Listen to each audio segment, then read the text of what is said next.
Hi, this is Josh and Mike with Detour Journal. Today we're going to show you how to change the fuel filter on your GS. So right here we're going to take off the fuel lines. These are CPC quick connects for the fuel line, and it's easy for these. You just pull them right off and they snap off. If they're not cold. And believe it or not, these are actually a million times easier with these quick disconnects than just having the hoses. The fuel tank right now is disconnected with fuel, so there's no fuel to the engine, so that's a necessity to get that fuel tank off. Yeah, otherwise, if you don't have those disconnects on, you're going to have to pop these off, and these clamps are not easy to put back on. In fact, I think they're one-time use only, so you kind of have to replace them. And those are the same clamps that come factory inside the tank when we go in and do the fuel. So when we change that fuel filter, you'll see more of those as we break them off. Yeah, we're actually going to snip those off and replace those with the screw-driven clamps. Okay. And then let's go ahead and pop the tank off here.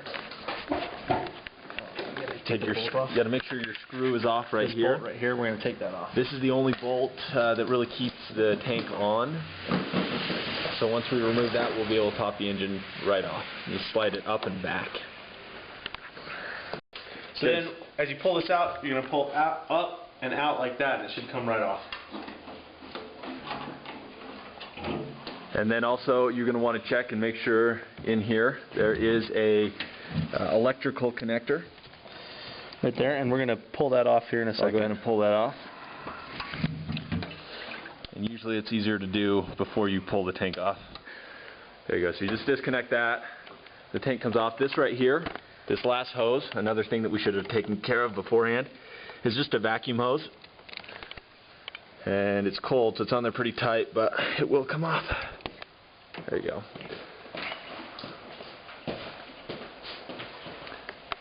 Okay. That's taking the tank off pretty easy. What we do now that we have the tank mostly siphoned out of gas, we've got the tank off, we're going to go in and we're going to take out this cover here. Inside of here is the fuel pump and the fuel filter. So this is how we're going to go ahead and replace these. We've got, it looks like 6 of these 8mm nuts all around. So you're going to go in and just unscrew those in a crisscross pattern. Those come off pretty easy most of the time.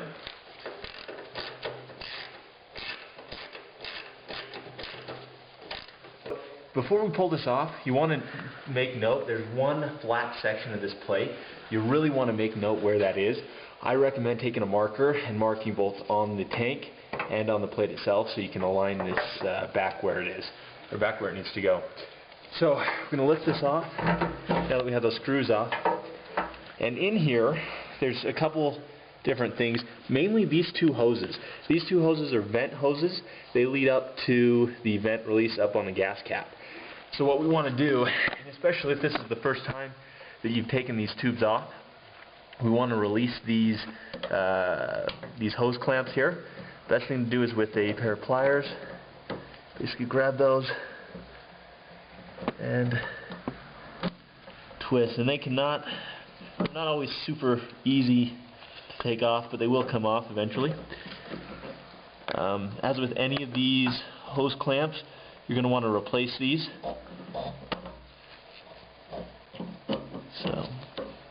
So once we have these hose clamps off, we're going to go ahead and pull these off.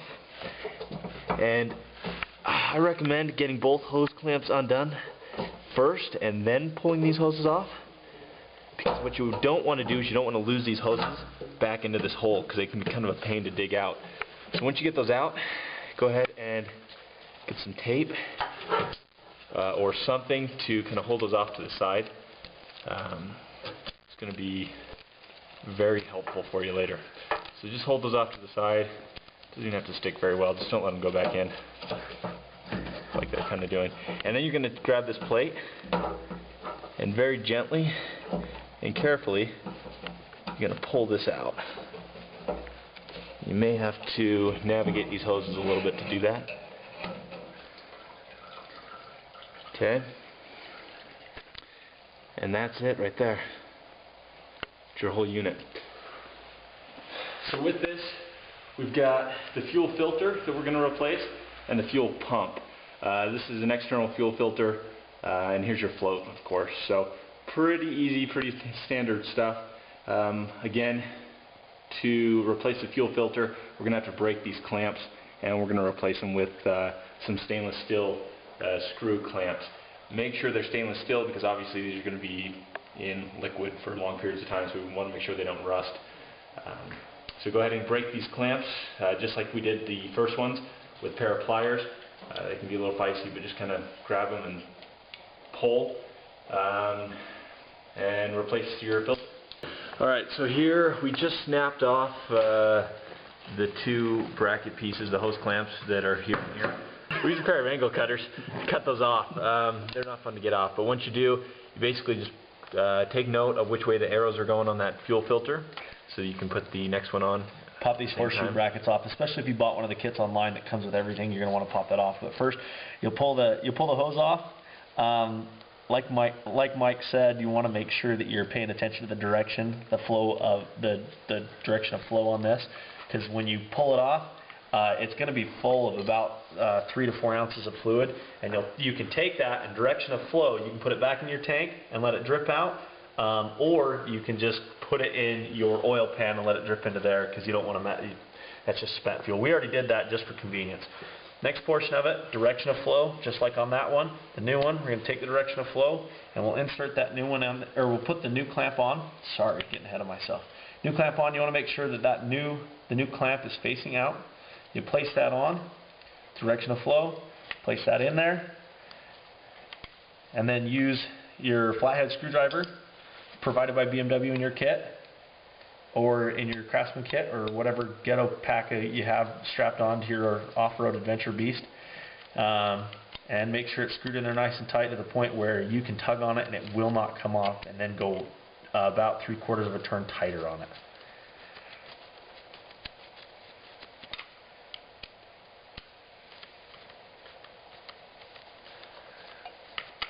So it's tight, pull on it, it's just tight enough that it won't come out, and then we'll go 1 3/4 of a turn on there just to make sure that we have it in there tight and it's not going to come off. So there's the 3/4 turn, and that side's done. Rinse and repeat on the other side. Yeah, and once that's done, basically, we'll show you the next portion. You're basically going to do the same thing with the two vent hoses that connect to these portions here, the hoses that we tape to the side. You're going to replace those clamps with the new screw clamps, plug those in, and with the vent hoses, it doesn't actually matter which vent hose plugs in where, since they both are obviously vent hoses, so they're going to go out to the open air anyways. Alright, so with that done, that's done, right? Yep. Okay, let's go ahead and plug it back in. Okay, according to your BMW manual, this flat spot right here is the indicator to show the forward direction of the bike. So there should be a paint mark from the factory on your tank. If not, again, that's where we talked about at the beginning of this video. You want to make sure there's a paint mark indicated on this and on this, so that when you put this back in, it will line up. If you don't, just like on Scott's bikes, what we figured out is because it was placed wrong, his fuel indicator was indicating that his empty was still when the bike was at half tank. So when we put it in the right position, it'll put that float at the bottom of the tank, and when it's full, it'll indicate that it's full. Okay? Perfect. All right, let's go ahead and slide it in. I'll hold these hoses. This will work. Okay. I'm going to have to wiggle those hoses around. Perfect. Okay. So now let's go ahead and take care of these hoses. Alright, so we just went in and we just attached these vent hoses here with the new screw clamps. Pretty easy to do. Made sure the new gasket was on. Also important, make sure no debris fell in there as you're putting this back together. And then most importantly, as you go through and align these holes up with the bolts, make sure once again that you're aligning this flat portion with the closest, try to get that flat portion as close as you can to this holder there. And it takes a little finagling, but they will slide on there. And once those are on, go ahead and put those 8mm bolts back on, tighten those up, and you should be good to go.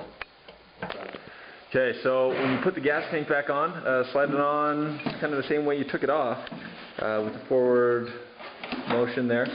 Make sure you're not catching any wires or any tubes down here. Right here is a good point to watch. There's a lot of times you get the ventilation tube stuck down in there or something else. So make sure that's clear and easy to go. Take this plug, make sure you plug that back in. That should snap. Okay, like that. So you go ahead and plug those back in. I'll go ahead and do that here in a second. Plug in the vent hoses. What's going on right here. And make sure you put the bolt back in right there. And that's it. That's what it takes to put the tank on. One thing to always be aware of, in fact we can see it right here. This cable right here, this is your throttle cable. This almost always will come loose and come out of its little holder right there whenever you take the tank off. So if you start it back up and it's sounding really ugly, most likely it's because this thing is out of its little body. So just knock that right back in until it's nice and snug, and you should be good to go.